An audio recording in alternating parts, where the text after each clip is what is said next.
अस्सलामुअलैकुम yes this is Jawad and welcome back to another video. तो आज की वीडियो में डिस्कस करने जा रहे हैं फिज़िक्स क्लास 9th के बारे में, जो हमारा पार्ट नंबर 2 है वीडियो का, जिसमें हमने चैप्टर नंबर 5 से लेकर ऑनवर्ड्स चैप्टर नंबर 9 तक डिस्कशन करनी है। न्यू बुक ओल्ड बुक दोनों की।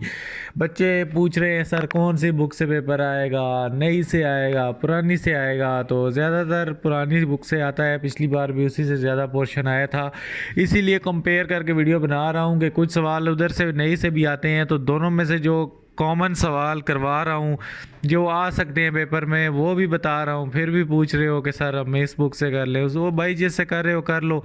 जो नई बुक के थोड़े बहुत सवाल कॉन्सेप्चुअल साथ जवाब भी बता देता हूँ, वो भी कर लो बस। इसीलिए पिछली वीडियो भी 1 घंटे से ऊपर चली गई थी, साथ में जो नए क्वेश्चन थे उनके जवाब भी बता रहा हूँ, ताकि इधर ही आपकी रिवीजन हो जाए, तो आप लोगों को ज़रूरत ही ना पड़े। तो चैनल पे नए हो तो सब्सक्राइब कर लो। पहली वीडियो नहीं देखी तो ये प्रीमियर हो रही है, ऊपर लिखा हुआ है चैप्टर 1 to 4। ये बुक का यूनिट 1 भी बना है। ये वीडियो 15 बच्चे अभी देख रहे होंगे इसको, तो ये आप लोगों ने भी देख लेनी है इसको अभी तक। तो चलो वीडियो को ले लेते हैं स्टार्ट, और इसको हम मिनिमाइज़ कर देते हैं। यहाँ पे हमारे पास यूनिट नंबर 5 आ गया है। यूनिट नंबर 5 को हम ले लेते हैं इस बुक पे भी ऑन बोर्ड, और फिर स्टार्ट लेते हैं। यहाँ पे हमारे पास यूनिट नंबर 5 आ जाओ भाई। दोनों यूनिट नंबर 5 ग्रेविटेशन है, तो आप लोगों ने चुपचाप नीचे आ जाना है। इधर से भी इसको मैं क्रॉस कर देता हूँ, आप लोगों ने इसको छोड़ देना है पेज को, यहाँ तक इस पेज को छोड़ देना है आपने। फोर्स ऑफ ग्रेविटेशन को भी छोड़ देना है आपने। डायरेक्टली लॉ ऑफ ग्रेविटेशन पे आ जाओ। लॉ ऑफ ग्रेविटेशन में से आप लोग को ये फार्मूला है उसी तरह बन रहा है कि ऊपर आपको स्टेटमेंट याद है तो फार्मूला लिख सकते हो, फार्मूला याद है तो स्टेटमेंट लिख सकते हो। इसी तरह आपको डिराइव भी करना आना चाहिए, F equal to directly proportional m1 m2 के, और इसी तरह 1/d² के। फिर इसको जोड़ोगे तो ये फार्मूला बन जाएगा। प्रोपोर्शनल का साइन हटाओगे तो कैपिटल G कांस्टेंट आ जाएगा। बिल्कुल इजी सीन है इसका, आप लोगों ने इसको कर लेना है। यहाँ पे भी ये लॉ ऑफ ग्रेविटेशन है, इधर से इसको कर लेना है। आगे आ जाता है Newton third law of motion and universal gravitation. Wow,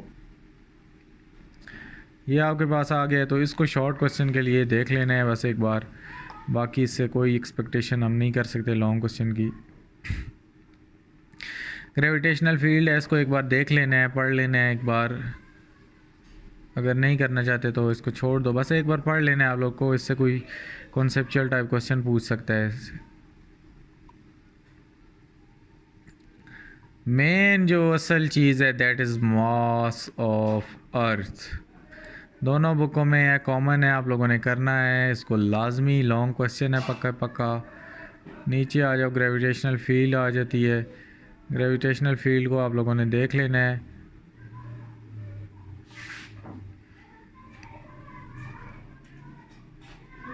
artificial satellites आ जाते हैं, आर्टिफिशियल सेटेलाइट्स को आप लोगों ने भी देख लेना है। यहाँ पे हमारे पास भी क्या है, ग्रेविटेशनल फील्ड है, इसको बस पढ़ लेना है आप लोगों ने बस, और इससे ज़्यादा कुछ भी नहीं करना। याद शाद नहीं करने का, क्या पढ़ लेने का मतलब है, एक नज़र देख के बस आगे गुजर जाना है। इतना ज़्यादा इस पर अपना सर खपाई अपना काम नहीं करना। नीचे आ जाओ तो आर्टिफिशियल सेटेलाइट ढूंढते हैं, नई बुक में है भी या नहीं है, क्या है। अच्छा, वेरिएशन विद जी ये आ गया है, तो ये हमारे पास इधर आ गया था, इसलिए इससे ऊपर ये जो चीज़ें हैं ये आप लोगों ने छोड़ देनी है। ये जो चीज़ें हैं ये नहीं आएंगी। क्या नाम है ये वाली, वेट चेंजेस विद लोकेशन, इसको छोड़ दो। ग्रेविटेशनल फील्ड का ये जो एक्स्ट्रा पार्ट है,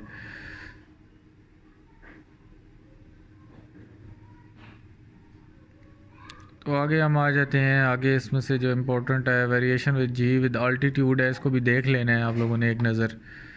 और इसमें हमारे पास जो इम्पोर्टेंट है मोशन ऑफ आर्टिफिशियल सैटेलाइट्स, ये इसमें इम्पोर्टेंट है। और इधर अगर आ जाओ तो आर्टिफिशियल सैटेलाइट में ये है, यहाँ से ऊपर से उसको नहीं करो, ये छोड़ दो, ये करने की ज़रूरत नहीं है। जो डेरिवेशन वाले पार्ट हैं सिर्फ वही आपने करने हैं। थ्योरी से ज़्यादा आप लोग का डेरिवेशन वाला पार्ट है इम्पोर्टेंट है, जो कि आपका इधर भी हमारे पास किधर गया, ऊपर रह गया यार कहीं, ये वाले हैं। ठीक हो गया।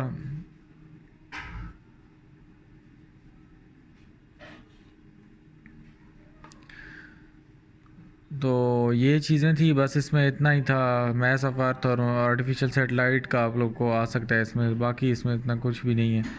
फार्मूले आप लोग को गिवन होंगे, जो बच्चे फार्मूले करें। यार वीडियो देखते आप लोग पूरी नहीं हो, फिर कहते हो कि अब उस पर मैं एक अगली वीडियो बना दूं कि फार्मूला होगा। चलो देखते हैं, वो भी टाइम हुआ तो बना दूंगा, क्योंकि बच्चे पूरी वीडियो देखते नहीं है, फिर सवाल नीचे पूछने शुरू हो जाते हैं। MCQs किधर गए भाई? इसके MCQs हैं ही नहीं। अच्छा ये हैं, दोनों बुक्स के MCQs देख लो, दोनों बुक्स के MCQs करने हैं, फिर जो मैं MCQs शेयर करूँगा वो कर लेने हैं, तो आपका जो है MCQs वाला पोर्शन गुड टू गो हो जाएगा। अच्छा, इसमें से हमारे पास gravitational field is a field force आ जाए, ये है। उसके बाद 5.3 कर लो, ग्रेविटेशनल फील्ड स्ट्रेंथ आ गया। लॉ ऑफ ग्रेविटेशन देख लेना है आप लोगों ने। मास ऑफ द मून आप लोगों ने कर लेना है। Why value of g vary from place to place and altitude. इसके बाद न्यूटन लॉ हेल्प कैसे करता है, on which factor orbital speed depends. चलिए, इसके रिमेनिंग MCQs हैं, ये भी इस साइड से देख लो आप लोग। और आगे अगर हम आते हैं कॉन्सेप्चुअल पे, तो इसमें से आप लोगों ने पहला वाला कर लेना है, उसके बाद ये तीसरा कर लेना है, मरी वाला कर लेना है। इसके बाद इक्वेटर को छोड़ दो, द मैस ऑफ मून ये वाला करना है 100 टाइम्स। इसके बाद the mass of radius of earth become double, ये वाला भी कर लेना है। आर्टिफिशियल सेटेलाइट को छोड़ दो, ऑर्बिटल स्पीड इसको भी छोड़ दो। लॉन्ग में आपने न्यूटन लॉ ऑफ ग्रेविटेशन को थर्ड लॉ वाला करना है question, mass of the earth करना है। और उसके बाद ग्रेविटेशनल एक्सेलरेशन का फार्मूला सिर्फ डिराइव करना आपको आना चाहिए। उसके बाद ऑर्बिटल वेलोसिटी, ये जो आप लोगों को फार्मूला है ये निकालना आना चाहिए। इसमें अगर आ जाओ तो आप लोग को अच्छा न्यूमेरिकल प्रॉब्लम्स आ गए हैं। न्यूमेरिकल प्रॉब्लम है attraction between two sphere each of mass 100 kg।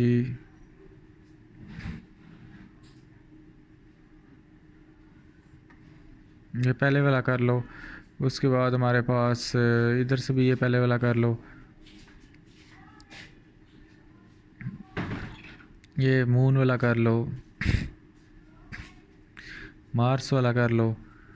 अच्छा आगे क्या आता है, calculate the 36 of the find the value of g, value of 100, इसमें what is altitude of g, ये 1/4 वाला कर लो।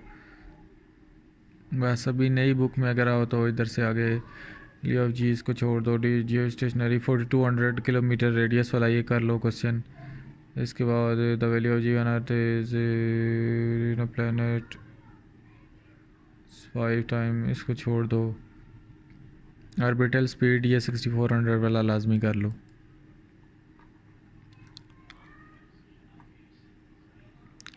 अच्छा आगे आते हैं हम चैप्टर नंबर 6 पे। तो चैप्टर नंबर 6 इधर किधर गया, ये है वर्क एंड एनर्जी है दोनों का चैप्टर नंबर 6।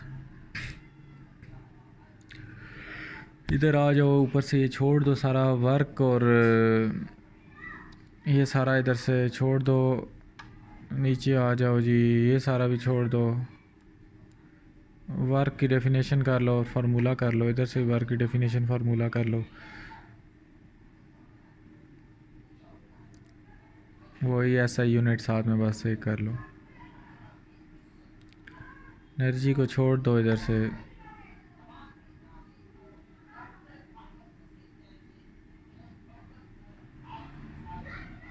ये आप लोगों ने केमिकल एनर्जी वगैरह सिर्फ इसका आप लोगों को पता होना चाहिए। काइनेटिक एनर्जी क्या होती है और उसका फार्मूला, इसी तरह पोटेंशियल एनर्जी क्या होती है उसका फार्मूला। इधर ये है ही नहीं, इनको इस टेबल को भी यहाँ पे छोड़ दो। इधर से काइनेटिक पोटेंशियल एनर्जी है, इसका फार्मूला आप लोग को आना चाहिए। यहाँ पे आ जाओ डायरेक्ट, उस टेबल को भी छोड़ दो। काइनेटिक एनर्जी इसका डेरिवेशन भी होगा, इसका डेरिवेशन किधर गया यार? काइनेटिक एनर्जी का डेरिवेशन इंपॉर्टेंट है ये, हाँ ये वाला, ये आप लोगों को करना आना चाहिए। ये यहाँ से कंसिडर अ बॉडी से सिर्फ डेफिनेशन ऊपर लिखो, और उसके बाद यहाँ से ये ऊपर लंबी चौड़ी कहानी छोड़ दो, ये वाली लंबी चौड़ी कहानी छोड़ दो, सिर्फ ये पिंक वाली डेफिनेशन इसके नीचे है, बस इतना सा है। फजूल चीज़ें ना याद करना शुरू कर देना। इसी तरह यहाँ पे ये है काइनेटिक एनर्जी, तो ये ऊपर डेफिनेशन कर लो, इस सारे को छोड़ दो, ये यहाँ कंसीडर से आप लोगों ने दोबारा स्टार्ट करना है। तो थोड़ा स्मार्ट वर्क करो, इतना काम नहीं है, आप लोग सारी ऊपर से एक एक लफ्ज़ याद करते हो। पोटेंशियल एनर्जी है, पोटेंशियल एनर्जी का मैं एक बुक से बता देता हूँ, दूसरी का समझ लेना। पिंक वाली डेफिनेशन कर लो, इसको काट दो सारे को, और बस इसका फार्मूला कर लो। इसका कोई डेरिवेशन नहीं है, शॉर्ट क्वेश्चन पूछेगा या पूछेगा ही नहीं। छोड़ना चाहते हो उसको, पोटेंशियल को छोड़ दो। पता होना चाहिए यार थोड़ा बहुत बस कि होती क्या है, दोनों का डिफरेंस आपको दे दे तो फिर फंस जाओगे। फॉर्म्स ऑफ एनर्जी है वही mechanical, heat energy, light energy, ये नहीं आता, कुछ काट देते हैं इधर से ही। साउंड एनर्जी ये आप लोग अपने पास से भी आ जाए तो लिख लोगे। केमिकल एनर्जी, केमिकल्स, हम ये चीज़ें खाते हैं तो इसमें केमिकल्स होते हैं। जो रस होती है किसी चीज़ की, सेब के अंदर रस होती है, वो क्या है? Chemical energy. न्यूक्लियर एनर्जी वही न्यूक्लियर रिएक्टर से बनती है। आप लोगों ने सुना होगा पाकिस्तान के पास एटम बम है, तो एटम से हम बिजली भी बना सकते हैं, तो वही न्यूक्लियर एनर्जी होती है। इंटर कन्वर्जन ये है कि एक फॉर्म से दूसरी फॉर्म में उसको कैसे कन्वर्ट कर सकते हैं, तो ये आप लोगों को पता ही है। इसमें याद करने वाला कुछ नहीं है, अपने पास से लिख सकते हो। नीचे आते हैं, ये मैस एनर्जी इक्विवेलेंस कुछ है, इसको देख लेना। Is equal to mc²। Short question में पूछ सकता है इसके बारे में, नई बुक वालों के बारे में बता रहा हूँ। इधर से फॉसिल फ्यूल को छोड़ दो, इनको छोड़ दो। रीन्यूएबल सोर्सेज पता होनी चाहिए क्या होती है। एनर्जी फ्रॉम सन, सोलर, ये सब आपको खुद से ही अपने पास से अगर आ भी जाए तो लिख सकते हो। रीन्यूएबल, नॉन रीन्यूएबल, नई बुक वाले यहाँ पे देख लो, इधर करो इसको। बाकी ये हीटिंग शीटिंग कुछ भी इसमें से नहीं आता, लॉन्ग क्वेश्चन नहीं आता। विंड एनर्जी ये सारा छोड़ दो, आ जाए अपने पास से कुछ 4-5 टाइप लिख दो। इसके बाद फॉसिल फ्यूल है, इनसे आप लोगों से शॉर्ट क्वेश्चन पूछ लेता है, तो इसको देख लेना है। ये इज इक्वल टू mc², ये उधर नई बुक में बता चुका था, पुरानी बुक में आ गया, इसको देख लेना है शॉर्ट क्वेश्चन के लिए। इसको भी छोड़ दो, इसको भी छोड़ दो, इसको भी छोड़ दो। फॉसिल फ्यूल इसमें से कर लेने हैं। और नीचे आ जाओ, सोलर एनर्जी सबको पता है किस तरह कन्वर्ट होती है, एक बार पढ़ लेना। न्यूक्लियर, जियोथर्मल, इनको छोड़ दो। बायोमास एनर्जी को एक बार पढ़ लेना कि ये होती क्या है। एफिशिएंसी तक आ जाते हैं, एफिशिएंसी शॉर्ट क्वेश्चन में आ जाता है। और ये ऊपर से नहीं करना, यहाँ से ये पिंक सा डब्बा है और 2 इसकी डेफिनेशन है, बस ये इसको भी छोड़ दो। आइडियल सिस्टम की नहीं आप लोगों से एग्जांपल वो मांग लेता। पावर और इसकी ये फार्मूला और ऐसा यूनिट, ये पिंक वाली डेफिनेशन, और ये बस पता होनी चाहिए आप लोग को। इधर भी सेम सीन है आप लोग का, इससे पावर वाले से आप लोग को वर्क डन, और इधर से आप लोग को वो न्यूमेरिकल आ जाता होता है, तो उसको इस लिहाज से इसको देख लेने हैं। कैलकुलेट करनी आनी चाहिए। P=W/T अगर आपको पता हो तो आप लोग निकाल लेते हो। फार्मूला नीचे दिया होगा, इसलिए मैं इन चीज़ों पे इतना वो दिमाग खपाई नहीं कर रहा। यहाँ पे अगर आप देखो शॉर्ट क्वेश्चन, ये MCQs हैं, दोनों में से इनको कर लो। अभी तक आप लोगों को इनके जवाब पता होने चाहिए, कम से कम ये कर लो, बाकी मैं आप लोगों को करा दूँगा विद जवाब। इसको खुद ढूंढ के कर लो। एक बुक के आपके पास तो ऑलरेडी हैं, एक के आप लोग करने हैं। शॉर्ट क्वेश्चन में अगर हम आ जाएँ तो वर्क वही पूछा है, वर्क फोर्स, इनकी डेफिनेशन पूछेगा। काइनेटिक एनर्जी और इसका रिलेशन बहुत इंपॉर्टेंट है। पोटेंशियल एनर्जी, उसका रिलेशन। इसके बाद एनर्जी कैसे कन्वर्ट होती है एक फॉर्म से दूसरी फॉर्म में। बाकी एफिशिएंसी पूछ सकता है आपसे, वाट पूछ सकता है, पावर और उसकी ये यूनिट है वाट, तो पावर को भी साथ में ही इसको कर लो। वर्क डन पूछ सकते हैं, मैक्सिमम कब है, मिनिमम कब है। इसके बाद बकेट वाला क्वेश्चन आपसे आ सकता है। उसके बाद नेगेटिव वर्क डन पूछ सकता है। उसके बाद bullet is fired from gun, ये पूछ सकता है। एनर्जी सेवर वाला पूछ सकता है, लाजमी इसको करना है। बस बाकी छोड़ दो सारे। इधर अगर हम आए तो प्रॉब्लम्स तक आ गए। इधर आप लोग को वही मैकेनिकल एनर्जी को छोड़ दो, काइनेटिक एनर्जी और पोटेंशियल एनर्जी इधर से कर लो। एनर्जी को कन्वर्जन ऑफ एनर्जी मतलब इलेक्ट्रिकल से जिसमें इससे उसमें समझ गए ना, अपने पास से 4-5 लिख देना अगर आ गया, मुश्किल ही है ये आए। इसके बाद पावर और उसका सब कुछ फार्मूला शर्मूला, रिन्यूएबल नॉन रिन्यूएबल एनर्जी करना है आपने। इसके बाद बस ठीक है। न्यूमेरिकल में अगर हम आए तो हमें ये वाला कर लो। उसके बाद और इसको छोड़ दो, ये वाला कर लो 500 kg on reaching top of slope. ये वाला कर लो, इलेक्ट्रिक मोटर वाला कर लो। बस ठीक है, इससे न्यूमेरिकल भी इतने ज़्यादा नहीं आते। यहाँ में कैलकुलेट द वर्क डन, इसको छोड़ दो। लिटिल बॉय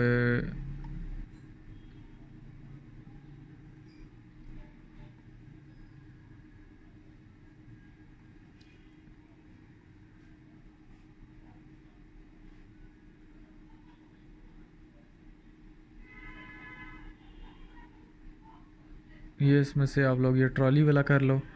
अच्छा, जो ट्रॉली की सीट रहे, और उसके बाद ये 2 हॉर्स पावर वाली मोटर वाला क्वेश्चन कर लो आप लोग। और उसके बाद अगर हम देखें तो ये मैन वेटिंग ये वाला क्वेश्चन कर लो।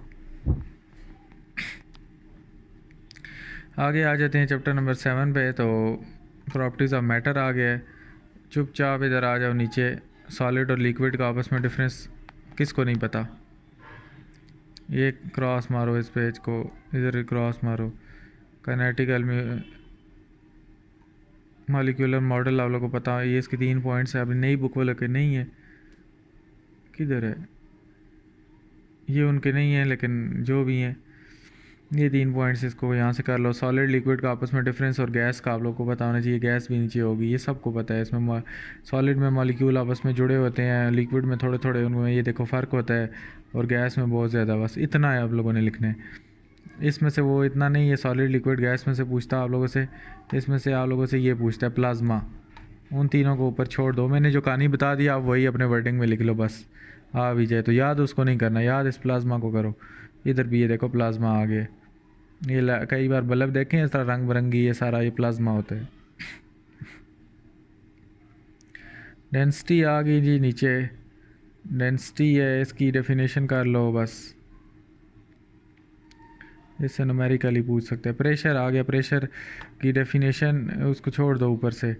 ऊपर फजूल में पढ़ रहे हो, कितना बड़ा आ गया प्रेशर, हम कैसे याद करेंगे भाई? बता रहा हूँ मैं, आप लोग सुन लो सही तरीके से इसको। यहाँ पे आप लोग का इसका ये पिंक सा इसका फार्मूला, बस एटमॉस्फेरिक प्रेशर आ गया, छोड़ दो इसको भी छोड़ दो। ये एटमॉस्फेरिक प्रेशर को छोड़ दो नीचे। ये नई नई ये कहानी है। ये बुक कभी मैं पीडीएफ फॉर्म में मेरे पास है। पीडीएफ फॉर्म में असल में पढ़ने का दिल नहीं करता, पता नहीं आप लोग क्यों पीडीएफ मांगते हो, किस तरह पढ़ लेते हो। तो ये ज़रा इसकी तस्वीरें किसी दिन देखूँगा। ये बुक मेरे पास हार्ड फॉर्म में आती है, तो बड़े मज़े मज़े की इस पर तस्वीरें बनी हुई हैं। आप लोग भी अभी जब पढ़ा नहीं जा रहा तो इधर उधर इसको पलट के तस्वीरें देख के टाइम पास कर रहे होगे। तो मेजरमेंट ऑफ एटमॉस्फेरिक प्रेशर इसको भी छोड़ दो। वेरिएशन छोड़ दो। इसमें से आपसे वो कॉन्सेप्चुअल क्वेश्चन पूछेगा, वो गर्मियों में कपड़े क्यों सूखते हैं, तो ये होता है तो वो होता है, ये कहानियाँ पूछेगा। छोड़ दो इसको भी। ये लड़की जो जूस पी रही है ये भी आना मुश्किल ही है, क्योंकि अभी रोज़े हैं तो जूस शूस आपने नहीं पीना।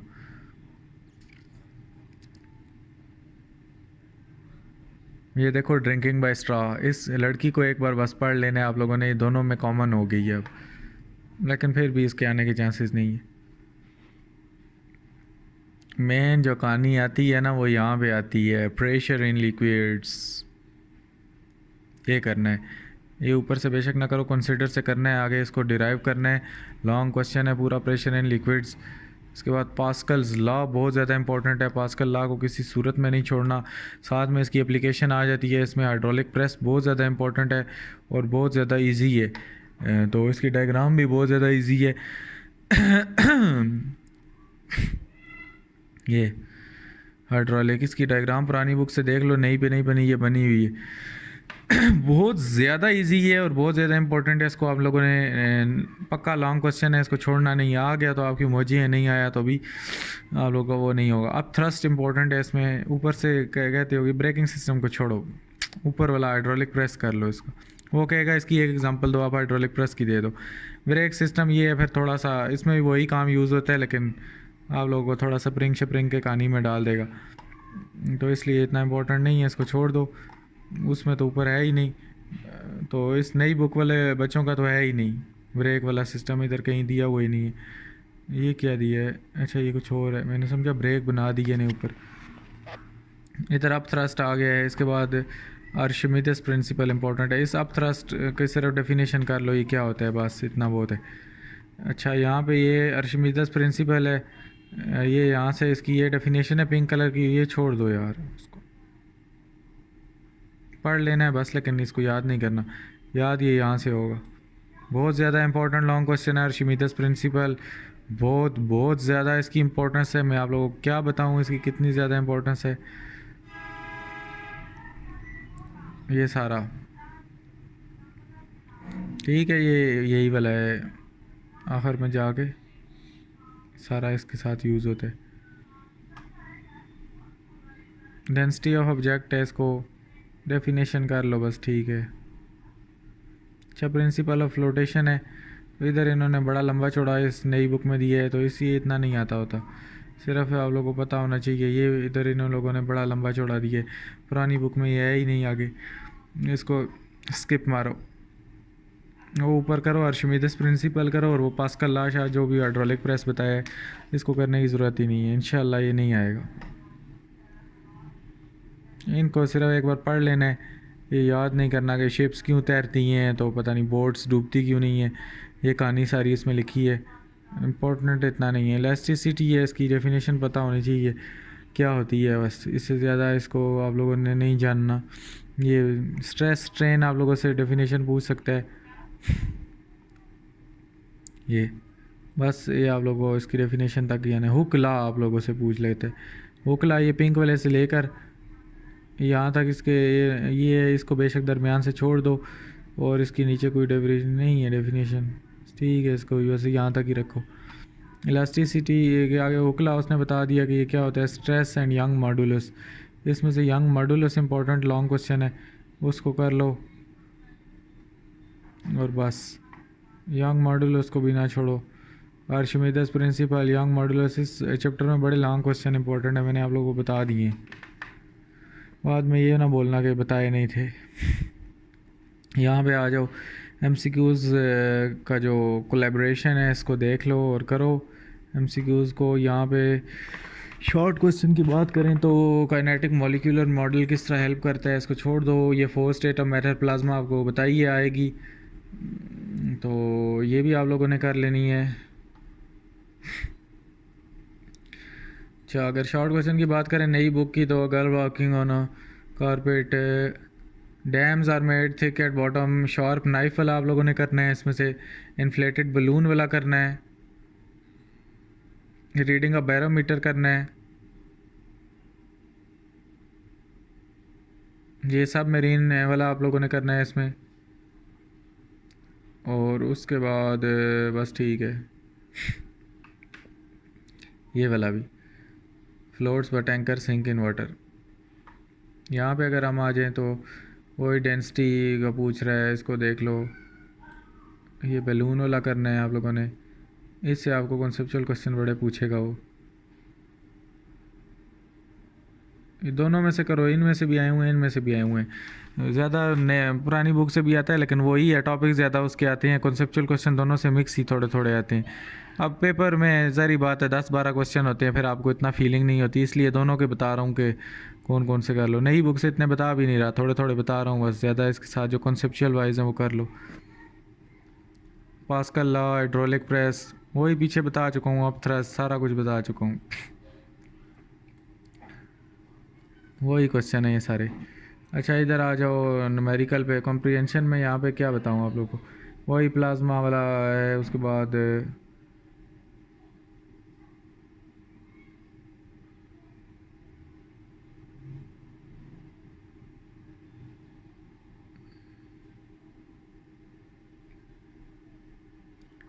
ये वाला P is equal to rho g h, ये करना है। Pascal law, Archimedes principle, hydraulic lift वाला पास्कल लॉ। उसके बाद स्ट्रेस स्ट्रेन और हुक लॉ, यंग मॉडुलस साथ में उसने दिया हुआ है। न्यूमेरिकल प्रॉब्लम पे आ जाते हैं। इसमें से आप लोगों ने करना है स्मॉल पिस्टन, इसमें से न्यूमेरिकल कौन सा आता होता है, ये कोई यंग मॉडुलस का इधर से आएगा। ये फोर्स मल्टीप्लायर वाला कर लो। इसके बाद ये हाइड्रोलिक कार लिफ्ट वाला इसमें से कर लो, बस छोड़ दो बाकी। उसके बाद जी आप लोग का वॉल्यूम ऑफ ऑब्जेक्ट आ गया, इधर आ गया द डेंसिटी, ये स्टूडेंट वाला एक कर लो। Object weight, the solid block वाला आ गया, यूनिफॉर्म रेक्टेंगुलर ब्लॉक वाला आ गया, क्यूब ऑफ ग्लास आ गया, डायमीटर ऑफ स्टील वॉल वाला ये कर लो। इसमें से यार इतने नहीं आते, ठीक है ये कर लो, बाकी आप लोग देख लेना। यूनिट 8 पे हम चले जाते हैं, और यूनिट 8 में अगर हम आते हैं तो छोड़ दो सारा इसको। इसमें से आप लोग को टेम्परेचर की डेफिनेशन का बस पता होना चाहिए क्या होती है, थर्मल इक्विलिब्रियम और थर्मल कांटेक्ट वाला आप लोग को सिर्फ इसमें से पता होना चाहिए। इसको बल्कि ना भी बताओ, ये सारा छोड़ दो। थर्मोमीटर की ये प्रॉपर्टीज़ आप लोगों को पता होनी चाहिए सिर्फ, पहला ऊपर से सारा छोड़ दो, सिर्फ थर्मोमीटर की इधर आगे प्रॉपर्टीज़ आप लोगों को पता होनी चाहिए, इधर इस बुक में भी, दोनों बुकों में, बाकी ये छोड़ दो।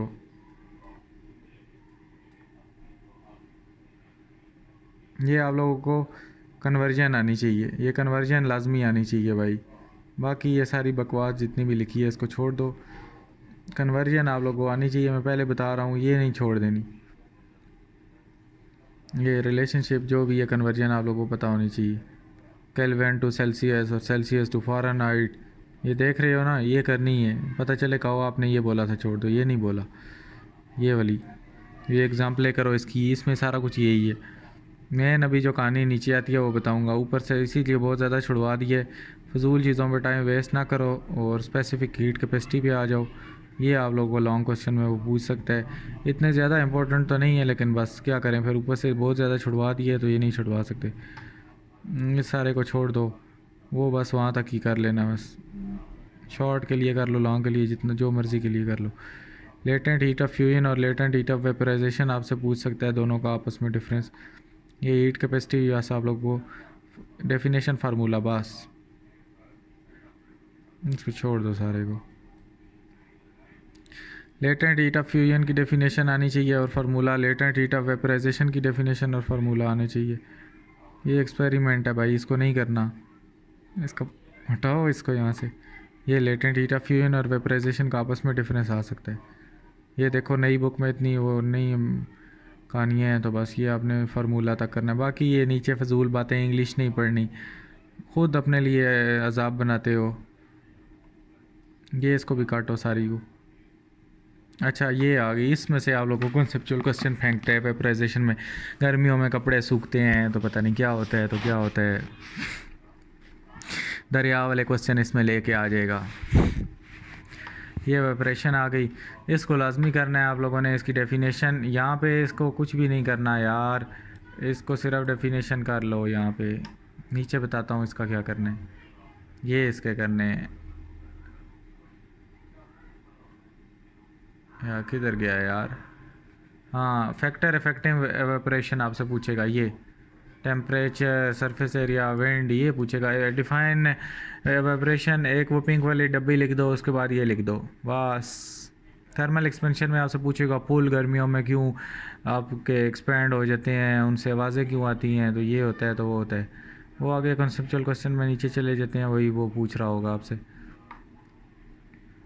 ये मुश्किल ही है, लीनियर थर्मल एक्सपेंशन और वॉल्यूमेट्रिक होते हैं। इसका फार्मूला अगर करना है तो सिर्फ ये वाला डब्बा कर लो, बाकी ऊपर से ये कहानी कूट करने की कोई ज़रूरत नहीं है। ये वाला एक डब्बा इसमें से करना है तो कर लो। और वॉल्यूमेट्रिक भी इसी तरह है, ये मैंने डिराइव भी करवाए हुए थे जब मैं बच्चों को पढ़ाता होता था बड़े आसान तरीके से। एक इसमें से ये कर लो, पीछे नीचे ये छोड़ दो सारा। इसके बाद वॉल्यूमेट्रिक का ये वाला कर लो। ये बहुत ईजी है, ये अच्छी तरह अगर आप समझ के करो तो एक ऊपर वाला आपको आता है, ये दूसरा उसका उलट ही है, और दरमियान से सारा कुछ छोड़ दो। मैं दोनों बुकों को देख रहा हूँ, बस जो जो टॉपिक बताता हूँ दोनों के लिए एक ही बताता हूँ, जो नहीं है भाई वो नहीं करने ना। तो इसलिए अब दोबारा ये क्वेश्चन नीचे अभी भी कोई बच्चे कर रहे होंगे सर कौन सी बुक अब करें, वो भाई जो पढ़ रहे हो वही करो, जो एक्स्ट्रा चीज़ें बता रहा हूँ उनके साथ में जवाब भी देता जा रहा हूँ। आप लोगों के जहन में यहाँ पे बैठ जाएंगे, बुक तो नहीं जाके आप ख़रीद सकते ना। इस तरह पूछ रहे होते जिस तरह अभी अबू तुम लोगों को पैसे दे देंगे जाके वो 350-400 की ग्रीन वाली बुक ख़रीद लोगे। जो पुरानी चला रहे हो उसी को चलाओ, पेपर दो, जान छुड़ाओ, बस काट दो इस सारे को। अभी ये पढ़ने का नहीं टाइम तुम लोगों के पास। तो यहाँ पे ये क्या चीज़ आ गई, कर लो। अगर एक्सपेरिमेंट करने का बहुत ज़्यादा शौक़ हो रहा है आप लोग को तो ये वाली पढ़ लेनी है, जो बिजलियाँ गिर रही हैं, ये इससे कॉन्सेप्चुअल क्वेश्चन पूछेगा आप लोगों से। चुपचाप एक्सरसाइज पे हम आते हैं, माशाल्लाह इसकी एक्सरसाइज ही टेढ़ी हुई है। थर्मल एक्सपेंशन में ये आप लोगों से चीज़ें पूछ लेगा कि वो पुल शुल क्यों करते हैं, ये आप लोग को आगे एक्सरसाइज जवाब इसका दे देगी। क्या करें यार, इसको तो रोटेट भी नहीं कर सकते, रोटेट कर सकते हैं, शुक्र है। चलो ये शुक्र है आप लोगों को नज़र आ गया है। ये एमसीक्यूज़ हैं, ये एमसीक्यूज़ हैं, करो इनको, भरपूर फ़ायदा उठाओ, पास करो क्लास और जान छुड़ाओ इधर से।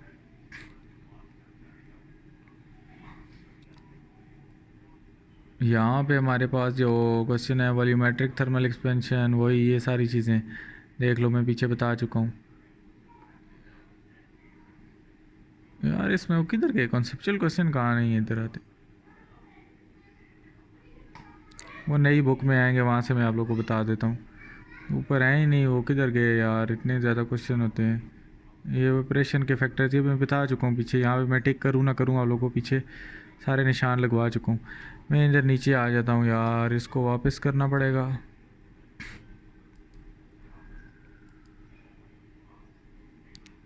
चलो जी, ये बाकी रिमेनिंग एमसीक्यूज़ हैं। कॉन्सेप्चुअल पे आ जाओ। Mercury is preferred over water as thermometer, very very important.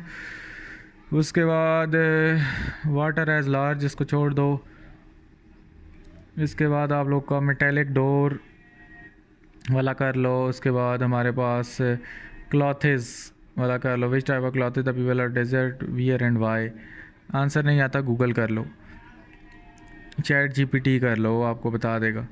इसके बाद why does the temperature of sea shore remain moderate, क्योंकि वहाँ पे ठंडी हवा चलती है पानी की वजह से, वैसे भी टेम्परेचर कम होता है। ये सारी कहानियाँ अपने पास से भी लिख लो, अगर नहीं आता पेपर में तो ख़ाली नहीं छोड़ के आ जाना कुछ भी। इसके बाद why rollers are used at end of steel bridges, ये मैंने आप लोगों को बोला था। इसके बाद और क्वेश्चन कुछ आते हैं यार, वो ब्रिजेज़ एक्सपेंड वाला भी एक आता होता था, वो इधर है नहीं है, पता नहीं किधर है। थर्मल इक्विलिब्रियम इसने पूछ लिया है। इंटरनल एनर्जी इसको छोड़ दो। उसके बाद ये हीट कैपेसिटी वाला कर लो। Latent heat of fusion vaporisation आप लोग को ऑलरेडी बता चुका हूँ, वेपरेशन और उसके फैक्टर्स जो भी हैं। और लीनियर वॉल्यूमेट्रिक थर्मल एक्सपेंशन, मेरिकल क्वेश्चन भी आ गए, वाओ। अच्छा ये आप लोग को कन्वर्ट करना आना चाहिए, एमसीक्यूज़ में पूछ सकता है, सब कुछ कर सकता है वो आपके साथ। इसके बाद बैलून कॉन्टेन ये वाला पूछ सकता है, इलेक्ट्रिक हीटर वाला पूछ सकता है। Find the quantity of heat, how much heat is required to change water into steam. और बस ठीक है। इसके बाद आप लोगों से इस्लामाबाद का कुछ पूछ सकता है, इसको केल्विन से फ़ारेनहाइट में, वही कहानी है, कन्वर्ट करना आपको आना चाहिए। उसके बाद सॉलिड क्यूब इसको छोड़ दो। फाइंड द अमाउंट ऑफ 20, इसको भी छोड़ दो, इसको भी छोड़ दो, इसको भी। ये 4 kg आइस वाला कर लो बस। बहुत ज़्यादा आप लोगों को मैं चीज़ें छुड़वा रहा हूँ, अगर फिर भी आप लोग नहीं करते तो फिर मुझे क्या पता आपका क्या हो सकता है। ट्रांसफ़र ऑफ हीट में आ गए, पहला पेज तो आप बच्चे ये भी पढ़ने लगे होते हैं, कोई भी नहीं पढ़ता। चलो ये तो पढ़ते हो ना। ट्रांसफ़र ऑफ हीट को छोड़ दो, पता है एक चीज़ को टच करोगे दूसरी के साथ तो हीट आप हीट फ्लो क्या होता है, गर्म चीज़ है तो ठंडी चीज़ उसके साथ लगाओगे तो एकदम ठंडी चीज़ में हीट फ्लो हो जाएगी, ये हीट फ्लो होता है। कंडक्शन और कन्वेक्शन के दरमियान में आप लोगों को फ़र्क पता होना चाहिए बस। ये कंडक्शन ऑफ हीट है, उसके बाद थर्मल कंडक्टिविटी है। Good and bad thermal conductors हैं, इनको बस एक बार पढ़ लेना है आप लोगों ने। और हम अगर नीचे आते हैं तो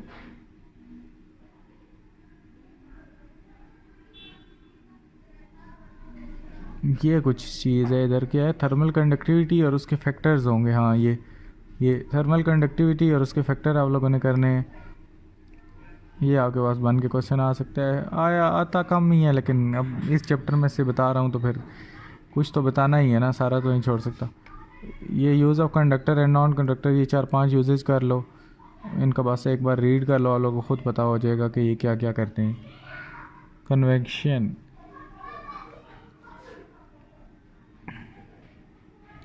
कन्वेक्शन के आप लोग डेफिनेशन कर लो और उसके बाद कन्वेक्शन करंट्स होते हैं, इसके बारे में देख लो। ये आप लोगों से शॉर्ट क्वेश्चन पूछता है, लैंड और सी में पूछता है वाई डज सी ब्रीड, ये वाला क्वेश्चन बना हुआ है कि सी ब्रीज़ क्यों दिन को फ्लो करती है और लैंड ब्रीज़ नाइट को क्यों करती है। ये क्वेश्चन है, इंपॉर्टेंट है, इसको कर लो। जवाब इसका उधर ही नीचे लिखा था। ग्लाइडिंग को छोड़ दो, रेडिएशन को छोड़ दो।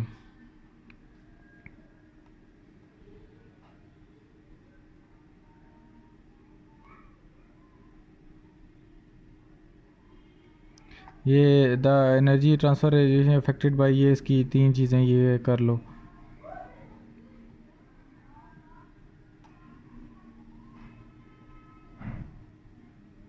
ये देखो, ये वही 3 पॉइंट इधर भी इसने बुक में दिए हैं, सेम चीज़ें हैं यार, वही आती हैं। ये दिखा रहा हूँ मैं आप लोग को, ये भी इधर ये दिया हुआ है पुरानी बुक में भी। पुरानी बुक वाले अभी बच्चे सोच रहे होंगे हमारा तो ये है ही नहीं, भाई है, सब कुछ है। उसके बाद हम नीचे अगर आते हैं तो इमिशन, ये नहीं इनमें से आता यार। आखिरी चैप्टर वैसे भी आप लोगों का इतना प्रिपेयर नहीं होता, तो इसमें से ग्रीन हाउस इफेक्ट की डेफिनेशन कर लो। कभी कभार आप लोगों से पूछ ही लेता है तो आपको बोनस ही निकल आता है, उसको छोड़ दो। ग्रीन हाउस इफेक्ट इसमें से थोड़ा बहुत कर लो, इसकी इम्पोर्टेंस अपने पास से बंदा कहानियाँ लिखता है, केमिस्ट्री में भी पढ़ा है, हर जगह पढ़ा हुआ है, अभी भी ना लिख सको तो फिर मैं क्या बोलूँ। और यहाँ पे हमारे पास आ गए जी एमसीक्यू। एमसीक्यूज़ को आपने सही तरीके से कर लेना है, ये नई बुक के भी लगे हुए हैं, पुरानी वाले आपके पास ऑलरेडी होंगे। जो बच्चे नई बुक कम स्कूलों में पढ़ा रहे हैं, क्यों, इसकी वजह क्या है? वजह ये है टीचर्स को एफ़र्ट करनी पड़ती है, ना उनको इम्पोर्टेंट पता है ना कुछ पता है, क्योंकि एक बार पूरी बुक को पढ़ना पड़ता है, इस तरह डिटेल में ये काम करना पड़ता है, इसका वो करना पड़ता है। और ये ज़हमत हम लोग टीचर्स को मौत पड़ती है, इसलिए हम नहीं करते, तो इस वजह से स्कूलों में पुरानी बुक ही फ़िलहाल चली आ रही है। अब तो वैसे भी ये नई बुक भी ख़त्म हो गई है, चलो जो उन्होंने ज़हमत जिन्होंने कर ली होगी वो कहेंगे यार अब एक और नई बुक आ गई है, काश पुरानी ही पढ़ा लेते। तो जो भी है बुक तो गुजारा करो। तो इसके बाद ये जो क्वेश्चंस है हमारे पास, ये डार्क कलर क्लॉथ्स क्यों विंटर में पहनते हैं, ये वाला कर लो। उसके बाद हमारे पास जो है बोल बोल के गला ही ख़राब हो गया। उसके बाद हमारे पास ये गीज़र वाला, इसको छोड़ दो यार, हाँ बल्कि ये गीज़र वाला कर लो। Bird fluff out of during winter, ये भी कर लो। ग्लाइडर्स वाला कर लो कि वो इतना ऊंचा कैसे उड़ते हैं इंजन के बगैर। How does land breeze and sea breeze blow, ऊपर पीछे क्वेश्चन दिखाया था पुरानी बुक में, नहीं वो है। उसके बाद अगर नीचे आओ कंप्रीहेंशन में तो वही है, आप लोगों ने इसमें से क्या करना है यार, आप लोगों ने गुड बैड कंडक्टर्स को देख ले और बाकी आप लोगों को पीछे बता दिया है, वही वाला कर लो। और यहाँ पे अगर हम आते हैं इसमें से कंडक्शन मेटल और गुड कंडक्टर क्यों होते हैं? ये तीनों क्वेश्चन करने हैं, चारों ABCD पार्ट। इसके बाद conduction of heat does not take place in gases, ये भी करना है। Green houses. न्यूमेरिकल पे आते हैं तो इधर कौन से न्यूमेरिकल हैं? दो ही हैं, दोनों कर लो यार। अब किए होंगे बल्कि आप लोगों ने, इधर भी दो ही हैं। वाह तो इसमें से एक भी मेरे ख्याल से नहीं आता। करना है तो ये दूसरा कर लो, देख लेंगे इसको। तो उम्मीद है आप लोग की वीडियो देख के ज़हनी तौर पे दोनों चीज़ों के कॉन्सेप्ट क्लियर हो गए होंगे और आपका डाउट क्लियर हो गया होगा कि हमने कौन से टॉपिक्स करने हैं, क्या करना है। अपना बहुत सा ख्याल रखिएगा। अल्लाह हाफ़िज़, टेक केयर।